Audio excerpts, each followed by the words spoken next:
Hey everybody, this is Jason Ostrowski, and welcome to another episode of the Everything Real Estate Podcast. My guest this week is Baiyina Brown, team leader of the award-winning Living Well Homes Collective based out of our Chestnut Hill office. Baiyina is a respected leader in our industry and brings a wealth of experience, insight, and professionalism to the table, with her team earning Chairman Circle Diamond Award honors in 2024. In today's episode, Baiyina and I are going to discuss a topic that often gets overlooked, but can be critical to your business nonetheless. Our topic today is the power of professionalism, why agent-to-agent communication can make or break a deal. In an industry where timing, trust, and teamwork are everything, how we communicate with our colleagues can have a direct impact on our clients, our reputation, and ultimately our success. That's why Baiyina and I are here to break it all down in our episode today. I'm super excited to have her with us, so let's get right into the conversation with this week's guest, Baiyina Brown.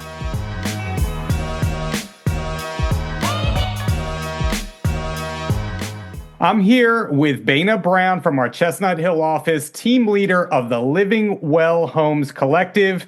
And we're here today to discuss the power of professionalism, why agent-to-agent communication can make or break a deal. Are you ready to get into this with me? I'm ready, and I'm super excited to have this conversation, and I'm very happy that spring is coming. The flowers are blooming, and it's just so nice to be able to be outside. Yeah, it's nice to leave our home every once in a while, this beautiful Pennsylvania weather that we're having. So, all right, I want to start with the basics with you. So, in your experience, how important is agent-to-agent communication in getting deals across the finish line? So I think that agent-to-agent communication is essential in all deals. At the top of the list would be solution-oriented communication. Yes. A lot of times agents think that we should be adversaries rather than collaborators. And I find that to be just such a misstep with agents, because we really need to work together to get things done. That's how deals get done, is by agents working together. I never understood the mindset why people pit each other against each other in a real estate deal, right? We are there to get to the finish line. Both sides of the deal get paid once we consummate this marriage at settlement, right? Like we're there to work together to make it to the finish line, not to blow up transactions. And I never understood that, and like you said, being solution based and not be emotional about the things that happen in a transaction, but to find a solution to those problems in order to work together. Do you agree with that? Totally agree. The seller wants to sell the house. The buyer wants to buy the house. We all need to work together to get it done.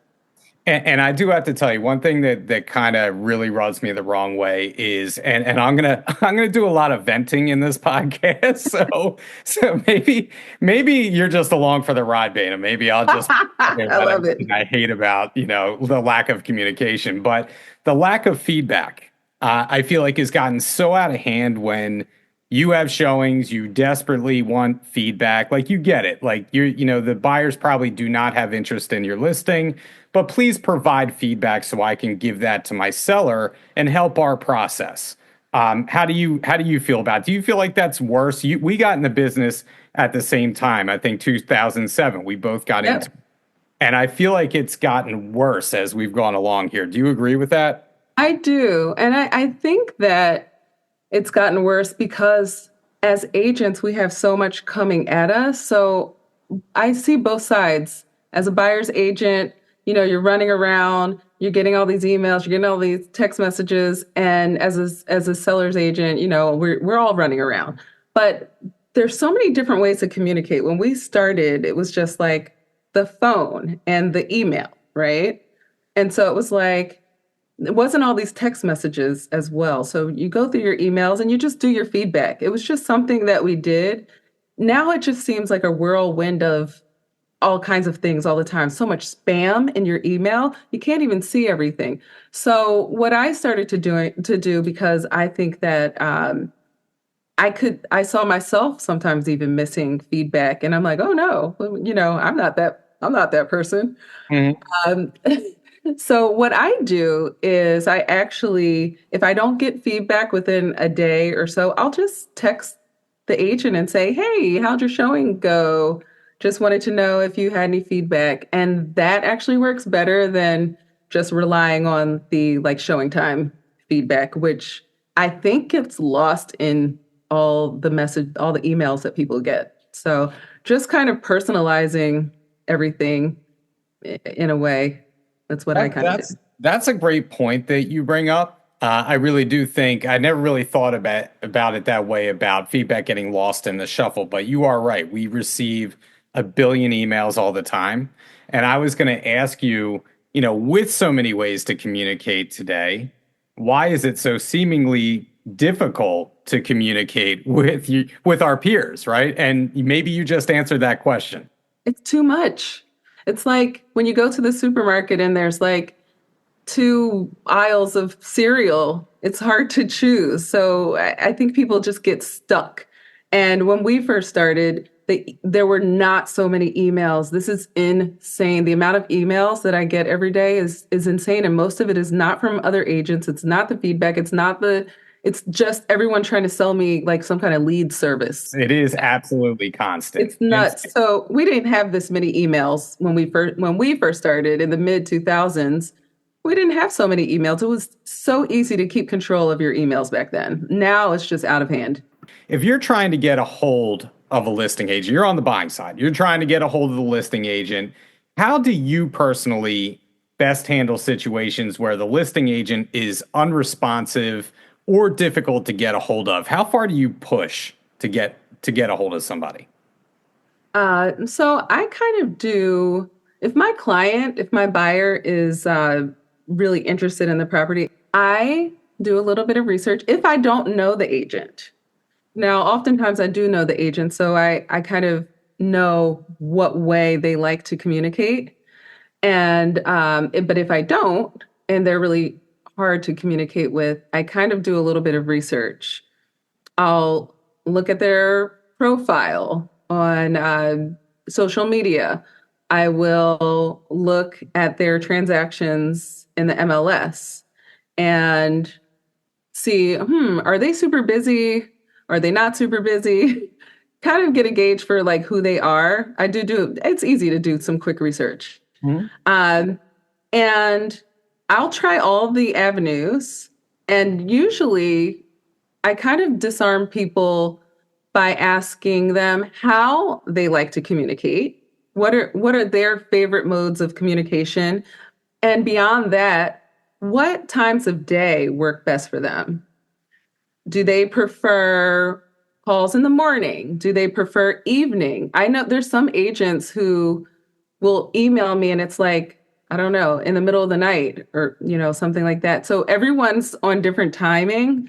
So I just like to figure people out. I mean, I think we're kind of in the business of figuring people out. I think you got. And I never get mad. I mean, I don't get nasty with people ever. I'm always friendly, always professional, and I don't take it personal, which I think is also important in our business. Some agents take things personal. I don't take it personal, like they just don't want to talk to me. No, they're busy. I need to figure out what is the best way to communicate with this person. That's an excellent answer. I mean, I'm no stranger. I don't know. I think we talked about this before. I am not a morning person. So I got to tell you, you talk about getting angry. You don't get angry. I get angry if you text me. If you text me at like 6 in the morning, we're gonna have a problem. Like those are like fighting words for me. I don't care. I don't care if you tell me you're bringing me an offer. I don't care if it's 100,000 over asking. Like boundaries. Don't text me at 6 in the morning. But I will say that I'm the kind of agent that if you text me at like midnight, I'm probably okay with that because I'm a night person, right? But to your point, I'm being facetious. But to your point, I don't get angry either because it's all about how am I going to best service my client and how are we going to get to the finish line. And if you happen to be the best agent for the job and you're bringing the best offer, we're going to make it work.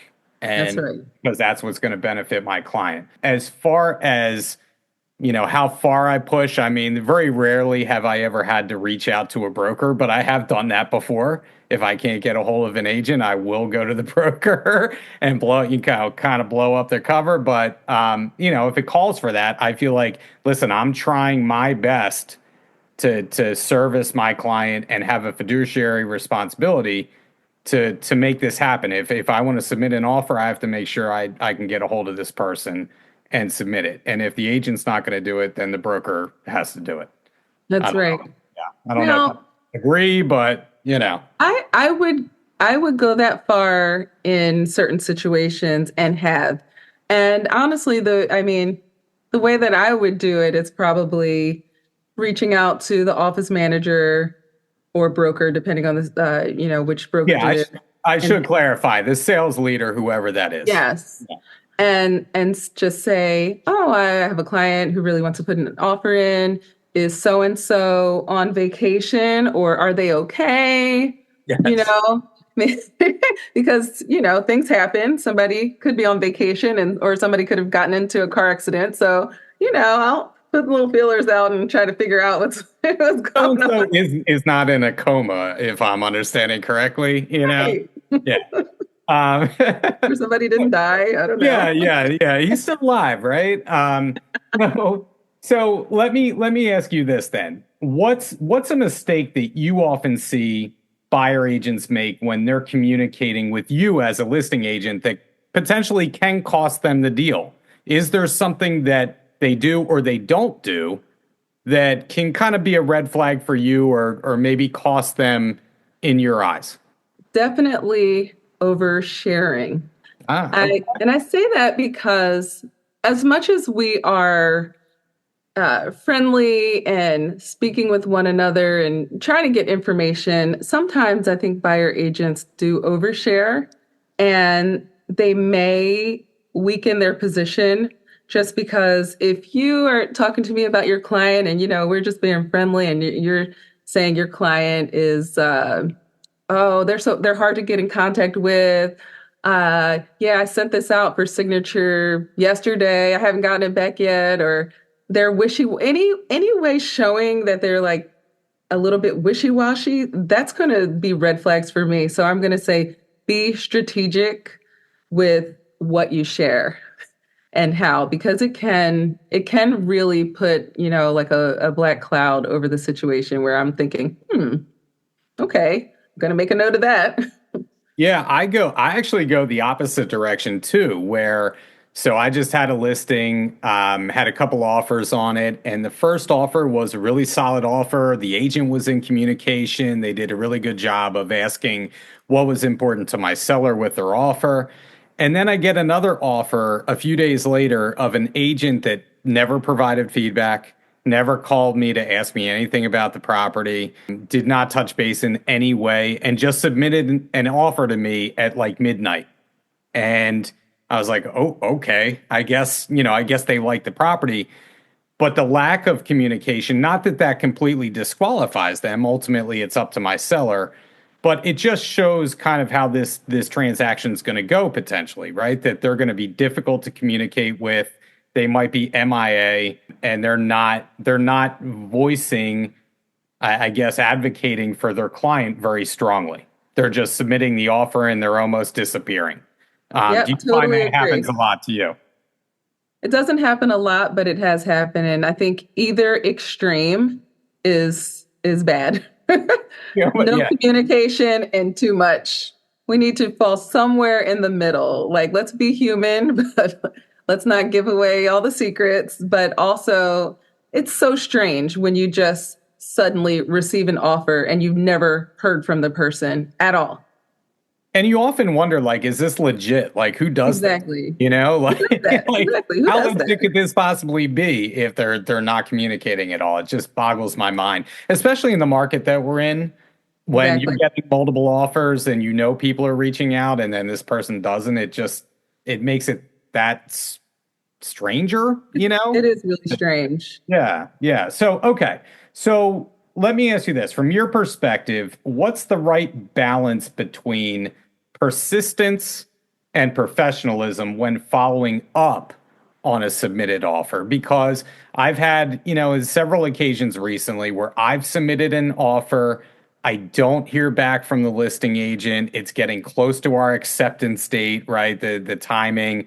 We're well into the night and I haven't heard anything at all. So at that point in time, like how persistent are you? Like, do you push pretty heavily at that point, or do you kind of give them some space and try and see what happens as you get closer to midnight? So I always try to respect the listing agent's timeline first. I like to ask questions, ask what to expect. So when should we expect a response? Around what time? Sometimes they can't tell you exactly, but they may say, we'll be talking this time, so you can expect a response tomorrow morning by 9 or before 12 or something like that. So then maybe the night, but I'm pretty gentle, I think. I will send like text saying, my client is looking forward to your response tomorrow morning, that type of thing.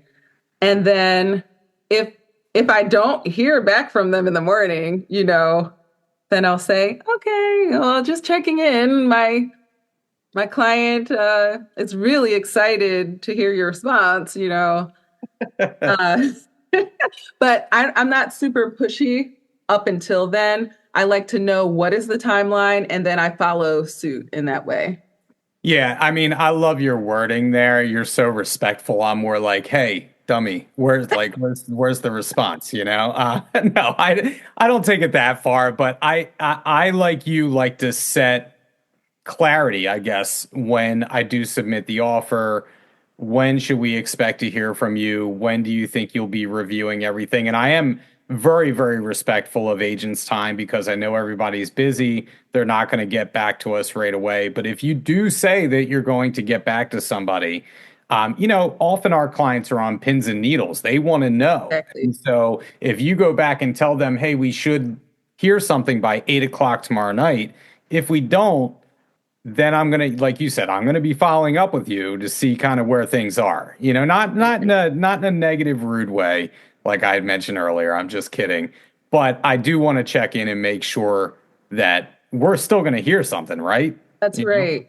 And I think talking about communication, if you do set a timeline, I think it's really important for us to kind of stick to those timelines because, like you said, to your point, the buyers are on pins and needles. In our market, there's multiple offers, and they're so anxious and almost in a panic waiting to hear back. It's I know that my clients have gotten really upset when the agent comes back and says, "Well, actually, we're not going to get back to you at 8 p.m. tonight. We're going to get back to you tomorrow at noon instead." And it's like, "Wait, what? We put the response date of this because you said so and you told us." They do get upset about that. And so then you have this balance of staying professional and friendly with the agent because you don't want to get on their bad side, right? Yeah. But then also calming your client down and saying, I'm so sorry. The sellers are just having a really hard time choosing and they need to sleep on it. And I usually will just help to make my buyers feel better somehow and say the other side is having a hard time for whatever reason, just to balance it out because I don't want anybody to be upset. Well, so I'm gonna go on the flip side of this and ask you, how do you handle as a listing agent the strong armors? So these are the agents that see the property the first day, they submit an offer, and they want an answer within like an hour. And you've already told everybody, like, listen, we're gonna have showings through the weekend. We're gonna see, we'll review on Monday. But right now we're setting, Monday is going to be the day for a response to everything. And these people want a response, like I said, like ASAP. How do you handle agents like that? The response is no. That's No, very honestly, of course, we're required by law to present everything to our clients. absolutely. I think it's a big mistake for agents to do that because, in my experience, that puts the sellers on guard. They're like, but we said we needed this time, and we're trying to be respectful of other buyers and agents who have already scheduled appointments to get them through it. And I have never had a client say yes to those people. They always say no. Not one time have I had someone say yes. They always say no. They're like, well, didn't they see our note? Like, no, But I also feel like it ruins your bargaining position because if it you're does. gung ho about this property, we know exactly what you're doing. You're trying to corner this property before everybody else gets in to see it. But it also says, hey, you really want this property. So I always advise my clients, like you said, it's up to them. But I always advise my clients, let's play this out because the chances of them walking away and taking their offer and going home are slim to none. Very And it slim. always benefits them to see what the weekend will pan out, you know? Definitely. And if they are willing to walk away or do walk away, they weren't real buyers. Yes, 100%, 100%. So I'm interested to know when you submit an offer with a buyer, do you include a cover letter in your email? Do you include any kind of video or messages with your offer to help you stand out? What do you do when you're submitting an offer, and what do you find works for you? I don't do video. I know everybody does video. I do not do video, but I do write. I don't do a cover letter. I feel like too many things to click on. I put my whole offer in one. I know some people don't like that. I like to have it all in one. So it's like one click, one printout. If you have elderly clients, you print it all out, it's all there. But in the message, I will write kind of an introductory paragraph about my clients, their strength. Obviously, not telling things that we're not supposed to, but not saying anything wrong, but showing how strong they are as buyers, maybe a little something about them. And then I write something about me. I say how long I've been in the business, my experience. I have great relationships with other agents and also with the lender. So if it's a lender, I'll put the information of the lender right there in the body of the email. After I talk about myself, I make sure they know my communication style and I will work with their communication style and then put the lender in, basically say, I've worked with this lender, blah, blah, blah, blah, blah. Yeah, go ahead. Concisely, Yeah. concise. I don't want to write anything too long because our attention spans have gotten shorter. So put all the information in there, quick and easy to read, and a comprehensive summary of the offer. Yes, I love that. So I will tell you, I do the video. It does seem to go over well because out where I am, not a lot of people are doing videos with their cover letters, and so I always get that like, oh, I should start doing a video. And I'm like, well, at least it helps us to stand out, right? Even if we don't get the property, the agents are telling me that they remember the video. I love the one PDF. Oh my God. I am so with you on that. Just give me one PDF where I can click on it, print it out, all one thing. Don't send me 15 attachments. That drives me Yeah. crazy. So I had to ask you, do you upload a presentation of offers into Bright at all? I have a presentation of offers, and that is one of my prerequisites is that I ask you to please put it into one PDF when you're submitting an offer to me.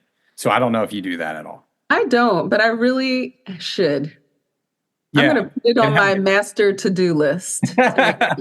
It helps, I'm telling you. And then I do love how you talk about the beginning. You might say something about your clients, obviously nothing that violates fair housing laws. But what I do is I tell that agent what my clients love about that property. Yes, And exactly. so, like, make sure you get into that. They can see themselves living there for years to come, blah, blah, blah. They love the updated kitchen, yada, yada, yada.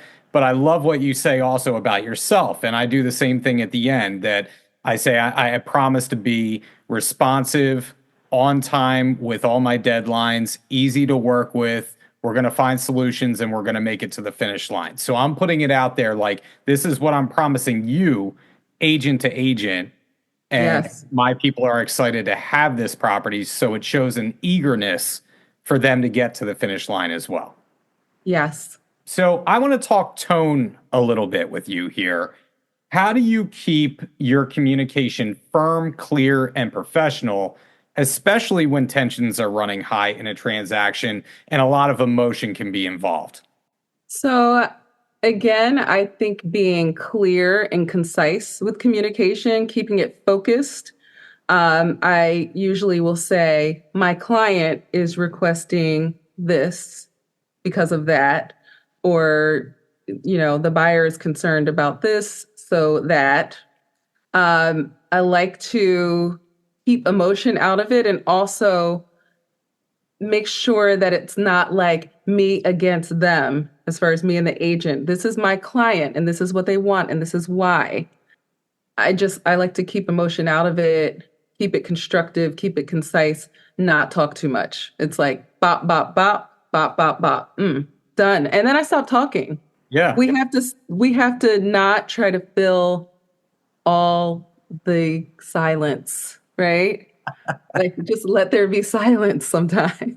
Well, if anybody listens to this podcast, they know that I fill silence with plenty of blabbering. So you can probably anticipate my negotiating style is probably talking too much for your liking. But I do wholeheartedly agree with you that when I was a younger agent, there would be times where I would let emotion get the best of me. And I think we've all been at that point where maybe we say something that I'm like, you know what, I shouldn't have taken the bait. I shouldn't have said something that not that it's so far out of bounds, but just showing a little bit of anger, towards a situation when you feel like you're not being treated right or your client's not being treated right. And you are so right. Like I've learned over the years to just keep it factual, keep it emotionless as much as possible. And it's the price of being a professional that we don't let our emotions get the best of us and we don't get married to the outcome of a transaction, or even married to the tone of another agent, right? That's great. They may come with some kind of tone that you think is completely unprofessional, but that doesn't stop you from being a professional, right? Exactly. Exactly right. Yeah. And I'm human, so I could get upset about something and then I'll write my little message and then I just go back and edit it and Yes. make it very clear, concise, professional, and emotion free. But I, sometimes you have to get it out. You have to write it out, then erase it. well, my Yeah, wife, as you know, my wife is my sounding board. I might text you something that is completely professional, and I might be saying something very different to my wife behind the scenes. But you know how that goes, right? You just keep it off official that's things, right. that's in the background. Sometimes you got to scream into your pillow for a little while, and then you're fine. Yeah. And another thing I find is whether you have the buyer or the seller, keep the emotion out when you talk to them Yes. because even Yeah. if you feel a little bit offended or whatever it might be by the other agent, the way they talk to you, whatever it is, don't tell your client that. Exactly. Keep that all to yourself and just keep everything flowing professionally. They never need to know about some problem between you and the agent or the agent yelling or whatever it is. You just keep it flowing. I always like the analogy that I've heard along the line somewhere of a duck sitting on a pond, right? You don't see any movement above the surface, but below we're all paddling like crazy, right? To go Yeah. places. And I feel like that's how we are. And I feel like the best compliment that we can get from our clients is when they say to us, I don't know how you do this. I don't know how you do this on a daily basis, but you did an incredible job. We couldn't be happier, but I could never do it for a living. And that means they know all the things that you've gone through and you got them there regardless, right? Yes. I love that too.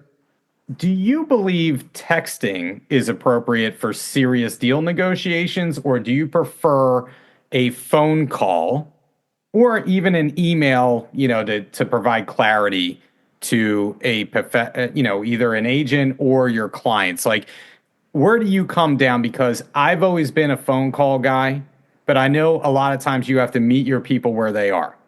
And so whether it's your own clients or another agent, how do you go about I guess, communicating and making sure that it's done well? That's exactly where I go. It depends. It depends on the other agent. If it's certain groups Hmm. are, it's better to talk to them on the phone and talk things out. And other groups are 100% texters. I'm okay with whatever way they like to communicate.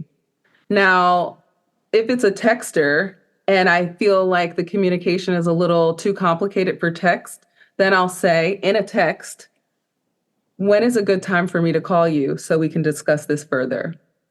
I do think that many times, obviously, you may text something that is incredibly long.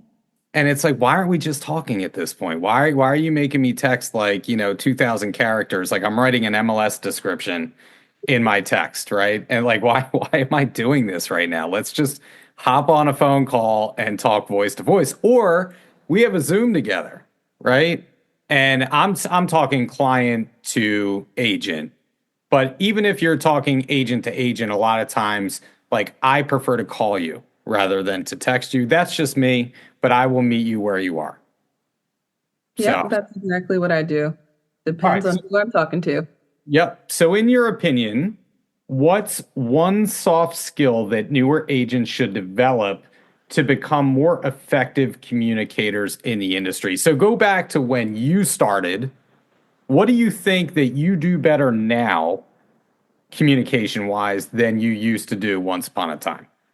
I think that over the years, I have become a way better active listener, or it's something that I've really worked on, especially the past maybe like 5 years, where just having like this calm and listening and not running in my head like I need to answer that right now or this right now. And even sometimes just, making a little note of things that maybe jogged something in my brain, but just listening to people is so important for communication. It's not like the actual communication part of it, but listening and really paying attention to what people are saying because you get a lot more than you would if you're jumping in at every moment trying to answer something.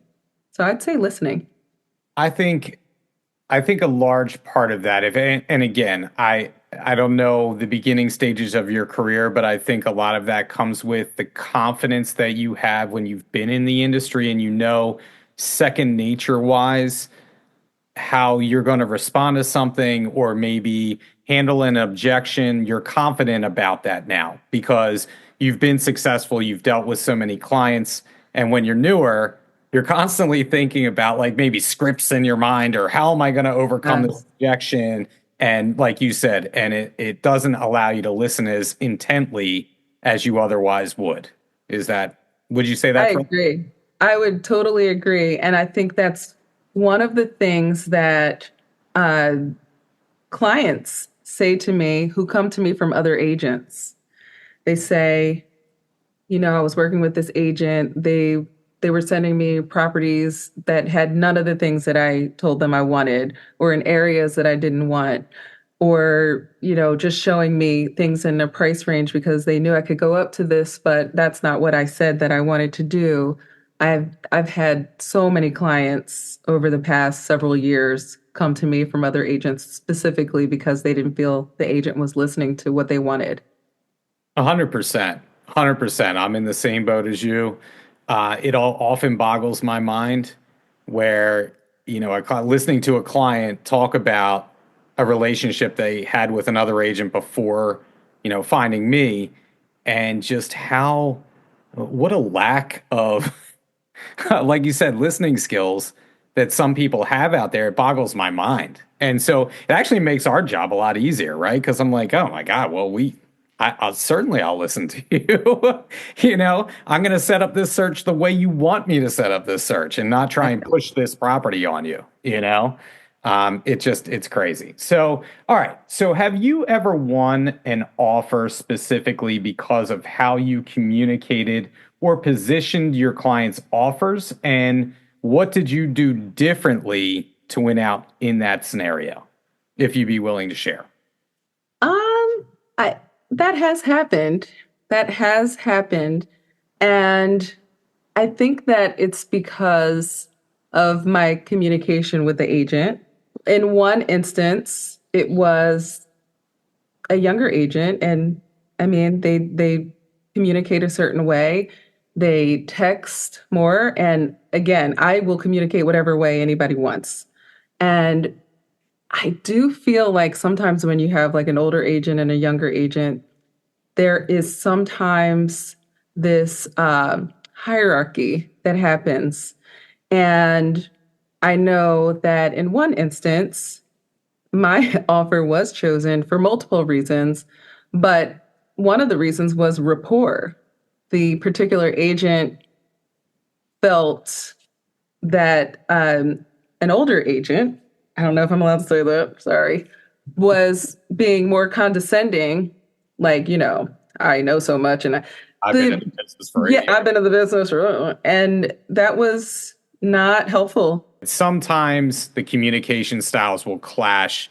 Maybe it's, an agent is from one area and another agent's from another area, right? And what's customary in that area does not happen in another area. Or there are different age, kind of generational type dynamics play, which generational.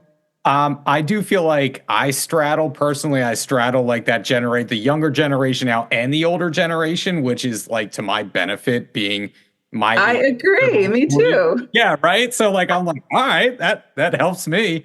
But no, I do agree with you that anything that you can do to ingratiate yourself to who you're talking to, like you talked about building rapport, but it's also that rapport with other agents where you get that reputation that you're easy to work with, right? Or you're very professional, you know what you're doing.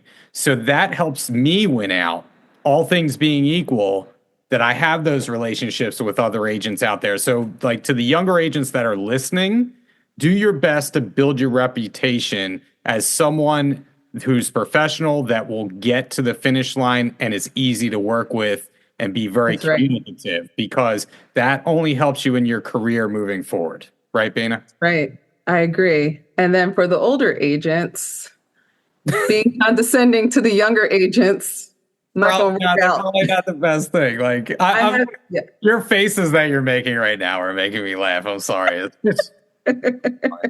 So, all right, before I let you go and we let you get out of here, I got one more question. I had read about you and I did not know this, that you lived in Europe for a time. Is that correct? I did. I lived in Geneva, Switzerland. Oh my God. I totally, why did you leave? I know. Geneva seems like Switzerland is on my bucket list. Like every time you turn around, it's a postcard. Like I don't understand how there could be. It's really beautiful. It's amazing. So how long did you live in Geneva? I lived there for 5 years, and I was kind of back and forth, going to Paris all the time. And just when you're in Europe, you can go everywhere. Yeah, I know. Well, that's the beauty of Europe, that you can hop on a train and pretty much go anywhere you want. So, all right. My question for you, having lived in Europe for 5 years, what is the best thing in your mind about living in Europe? And what is the worst thing about living in Europe? And one thing that you love about Philly that Europe does not have? Okay. So the best thing about living in Europe is being able to travel so easily everywhere. From Geneva, you can hop on a train to Rome in like 5 hours, or go to Paris in 3 hours, or you can take a short plane ride. You can also get to Africa and Asia quicker. You can get like everywhere quicker than here. One thing I don't like about Europe, that's really hard. The transportation is great. The food is fresh. It doesn't have all the chemicals that our food has in it. I mean, what's there not to like? I don't know. I don't know. I don't know. I have no idea. Taxes? No, accents, I said. Oh, accent. I know gas was really expensive. Oh, okay. Gas is really expensive. Gas is expensive. Okay. But public transportation is amazing. Yeah, and that's what I hear, which I love. So, all right. So, and then what's one thing that you missed when you were in Europe that you found in Philly, but you couldn't find over there that you missed? So what I missed most about Philly was my family, because my family is here.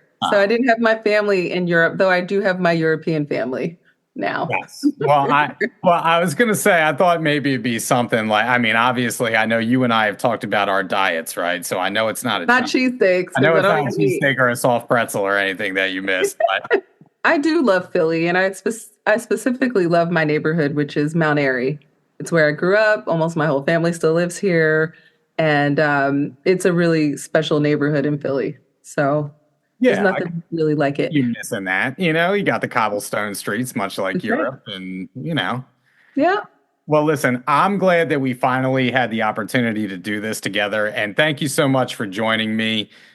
This was a pleasure. I think, honestly speaking, I think if I'm a newer agent, I'm listening to this podcast, you're giving them great information, great advice, what to run with when you're submitting offers, what to look at when you're on the listing side.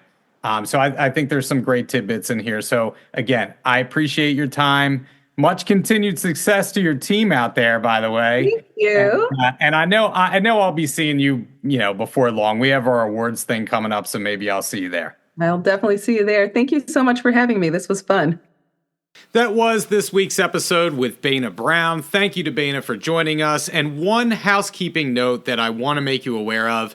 Obviously, if you listen to this podcast all the time, you know that we typically have our episodes drop on a Thursday. We are now switching to Tuesday as a episode release date. So bi-weekly, every Tuesday moving forward is when you will find a new episode coming out.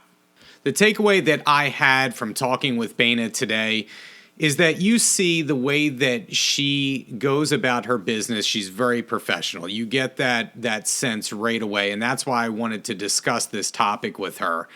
I think in terms of our industry, if you're out there long enough and you show enough properties, you do enough deals, you kind of learn. Some people have a good reputation. Some people have a bad reputation in this business. Which one do you want to have?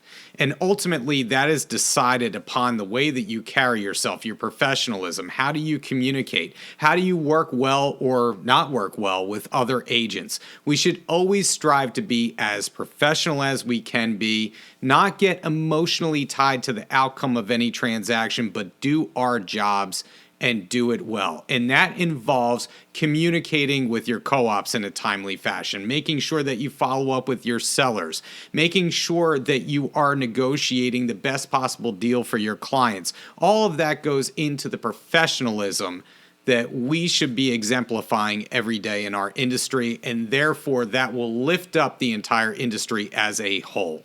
As they say, a rising tide lifts all boats. So let's work together to make our industry better. Well, that's it for the podcast this week. We will be back in another couple of weeks with a new topic, a new guest, and as always, if you want to hear a topic that I haven't covered yet, please reach out to me, jason.ostrowski@foxroach.com. And if you haven't liked and subscribed to the podcast or left us a review yet, please do so. It helps us to reach more people. Once again, this is Jason Ostrowski saying stay safe out there, stay selling, and we'll catch you on the next episode of the Everything Real Estate Podcast.